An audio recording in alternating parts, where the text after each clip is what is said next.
Kutipan babat Tanah Jawi tentang Geger Pacino, episode ke-40. Ki Patih Notokusumo memimpin pasukan ke Semarang untuk menggempur pasukan Cina. Perjalanan pasukan Ki Patih telah sampai di Lamper. Pagi hari berikutnya Ki Patih singgah di loji Semarang. Setelah bersalaman dengan para pembesar kumpeni, Ki Patih dibawa masuk dan duduk nyaman. Ki Patih menyerahkan surat dari sang raja kepada Komisaris Prisel Tilen. Surat segera dibaca dengan seksama. Isi surat memberitahukan bahwa perjalanan Ki Patih untuk menyerang dan mengejar pasukan Cina dimanapun tempatnya. Setelah pembacaan surat, meriam loji berdentum sebagai tanda penghormatan. Kedua komisaris sangat berterima kasih. Demikian pula Kumendur Nathanael. Ki Patih kemudian mundur dan kembali ke markas Lamper di Paterongan. Pagi hari berikutnya pasukan Ki Patih berangkat menuju Demak. Sementara itu di Kartosuro, Raden Arya Pringgoloyo sedang menyiapkan pasukan yang angkat berangkat ke Demak melalui timur. Misi Arya Pringgoloyo adalah memukul pasukan Cina yang berada di Gunung Kendeng. Para punggawa yang akan ikut barisan Arya Pringgoloyo adalah Raden Mloyokusumo, Tumenggung Singoranu, Tumenggung Mangkunagara, Tumenggung Wiraguna, dan Tumenggung Mangkuyuda. Yang akan bertindak sebagai panglima adalah Raden Arya Pringgoloyo. Setelah semua prajurit siap, pasukan segera berangkat. Perjalanan pasukan Pringgoloyo melalui Kampak. Di Kampak pasukan berhenti selama 3 hari. Selama di Kampak ada utusan sang raja yang datang menyerahkan uang sejumlah 2.000 rial untuk dipakai sebagai hadiah bagi prajurit yang berkarya. Ki Patih pun ketika berangkat juga diberi bekal uang sejumlah 4.000 rial. Di Semarang, setelah Ki Patih berangkat ke Demak, sang raja mengirim utusan untuk menyerahkan Putri Triman. Adapun putri yang diserahkan adalah Raden Ayu Retnodewati. Sedangkan yang diserai adalah pembesar kumpeni, yakni Komisaris Tilen. Sementara itu, perjalanan pasukan Ki Patih sudah sampai di desa Ngerangkudan. Pasukan kemudian membuat markas di desa itu. Banyak bupati pesisir yang diundang, tapi belum datang. Yang sudah datang baru dari Kendal dan Kaliwungu. Adapun Bupati Demak Ki Wirosastro sudah kehabisan prajurit karena banyak yang menyeberang ke kubu Raden Martopuro. Ki Patih kemudian menunjuk punggawa yang telah siap, yakni Ronggo Kaliwungu, Ngabei Kendal, Ki Wirosastro, dan Ki Sutowijoyo untuk menjadi pemimpin garis depan. Mereka memimpin mantri panumping dan panekar. Juga prajurit kepatian dari Kesatuan Joyomenggolo yang dipimpin Lurah Prajurit Raden Martotaruno.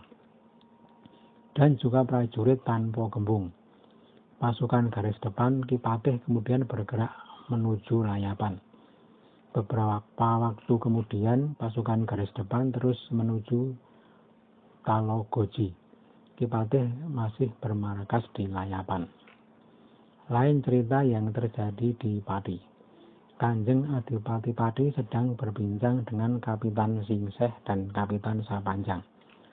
Kapitan Singseh dan Kapitan Sapanjang berseru, "Ki Adipati, bagaimana sekarang?" Raden Patih datang dengan membawa pasukan yang sangat besar. "Kami belum tahu tata cara orang Jawa berperang. Bagaimana kita akan menghadapinya nanti?" Ki Adipati Pati berkata pelan, "Bapak, cara orang Jawa kalau sudah berhadapan di medan perang, ya perang sungguhan. Tidak berhitung kepada prajurit kecil yang akan tewas. Kalian bertempurlah dengan sungguh-sungguh. Selain Ki Patih, boleh kalian bunuh. Besok hari Minggu kita serang pasukan Kartosuro. Benteng mereka kita naiki. Pasukan Cina yang berada di Demak kita beri bantuan agar berani melawan pasukan Kartosuro. Ngabei Ping Bulung perintahkan untuk selalu mengganggu pasukan Kartosuro yang berbaris di layapan. Kapitan Sapanjang segera memberi perintah untuk membawa 300 prajurit guna membantu Ping Bulung yang berada di Demak. Pasukan Cina berangkat dari Pati dengan membawa 20 bendera. Setelah sampai di Demak dan bergabung dengan pasukan Ping Bulung, mereka diperintahkan untuk berbaris setiap pagi sambil mengganggu pasukan Kartosuro di layapan. Ngabei Ping Bulung segera bersiap melaksanakan perintah. Pasukannya dibagi 2 bagian. Sebagian lewat sungai dan sebagian lagi lewat darat. Di sepanjang perjalanan mereka bersorak-sorak. Sampai di Kedunguter, mereka berhenti untuk menata pasukan. Ping Bulung berkata, "Kalian beristirahatlah dulu, pasukan darat maupun yang naik perahu.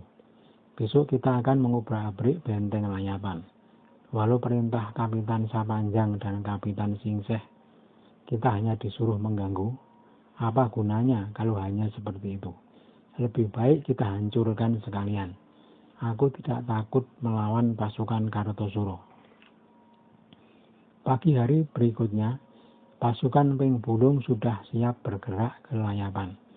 Pasukan Ping Bulung tetap dibagi 2 melalui jalur darat dan sungai. Di layapan, pasukan Kartosuro melihat ada pasukan Cina mendatangi mereka. Dengan gugup mereka bersiap.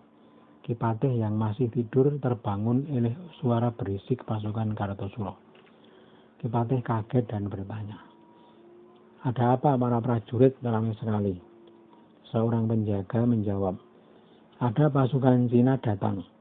Mereka datang melalui darat dan sungai." Ki Patih turun ke halaman menata pasukan. Pasukan Jayangastro, Joyontoko, Nirmolo, Tanporogo, Joyoparuso sudah bersiap. Juga pasukan dari Bagelen sudah bersiap di depan dengan senjata senapan. Pasukan Semawung berjumlah 40 orang berkata lancang dengan menyatakan sanggup menahan pasukan Cina dengan senapan. Pada saat yang sama, pasukan Cina yang melalui sungai sudah mendarat dan bergabung dengan pasukan darat. Mereka kemudian menyerang benteng layapan dengan kekuatan penuh. Pasukan Cina mengamuk menerjang benteng.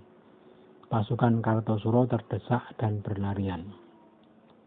Pasukan Tanporogo dan Joyoparuso sudah menyingkir ke kiri kanan. Yang masih bertahan di gerbang adalah pasukan Joyontoko dan Norontoko. Mereka masih menahan serbuan pasukan Cina dengan gigih. Ki Patih lalu memerintahkan sisa pasukan yang sudah siap untuk segera membantu. Pasukan segera keluar dari benteng dan bertempur melawan pasukan Cina. Namun amukan pasukan Cina semakin menjadi. Pasukan bantuan pun terdesak dan lari kembali masuk ke benteng. Yang tetap bertahan tinggal para lurah prajurit. Namun tak lama kemudian mereka juga lari masuk ke benteng. Pasukan Cina terus merangsek maju. Dari luar mereka melempar petasan yang sudah disulut. Pasukan di dalam benteng geger tak karuan. Orang Cina sudah bersiap menjebol benteng. Sementara itu, pasukan di markas Raden Sujonopuro yang jaraknya 1 persawahan sudah bersiap membantu benteng Ki Patih. Mereka keluar dari arah kanan benteng Ki Patih dan langsung menerjang pasukan Cina. Pasukan Ki Patih yang semula lari kemudian kembali lagi ke medan perang. Pasukan Cina tetap bertahan dan tak kendur melakukan serangan. Mereka terus mengamuk berusaha merusak benteng. Dari markas Raden Wiryodiningrat datang bantuan pasukan. Mereka langsung menerjang pasukan Cina yang mengepung benteng Ki Patih. Kali ini giliran pasukan Cina yang terdesak. Banyak prajurit Cina tewas karena musuh terlalu banyak.